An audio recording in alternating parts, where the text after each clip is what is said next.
Soil block use பண்ணி எப்படி வந்து பீஸ் சீடு வந்து சாப்ளிங் ரெடி பண்ணுறோன்னு பார்க்குறோம். ரெகுலரான ஒரு பீஸ் எடுத்துக்கிறோம். அதுக்கப்புறமா அதை நல்லா ஓவர் நைட் ஊற வச்சு நல்லா ஊறிடுது. ஊறினதுக்கப்புறமா இந்த மாதிரி பாட்டிங் சாயில், ரெகுலர் பாட்டிங் சாயிலை வச்சே வந்து நம்ம வந்து இந்த மாதிரி சாயில் பிளாக் மேக் பண்ணுறோம். ஒவ்வொரு பிளாக்குக்குள்ளாரையும் ஒவ்வொரு ஊற வச்ச சீடை போட்டால் போதும். போட்டு பீஸுங்கிறதுனால வந்து ரூம் டெம்பரேச்சரில் இருந்தாலே போதும், ஜெர்மினேட் ஆயிரும்.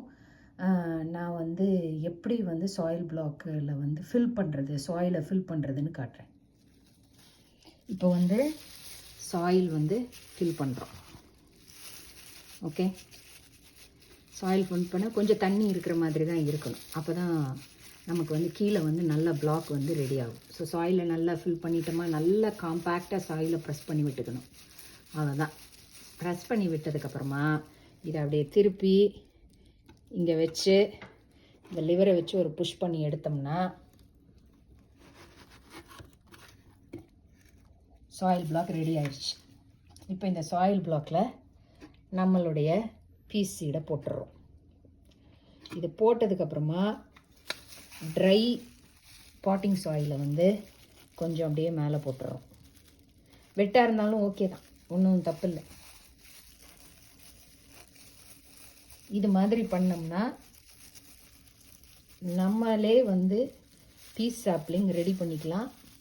ஸ்ப்ரிங்கில் வந்து இதை வந்து நம்ம போட்டுக்கலாம், ஃபால் டைம்லேயும் போட்டுக்கலாம்.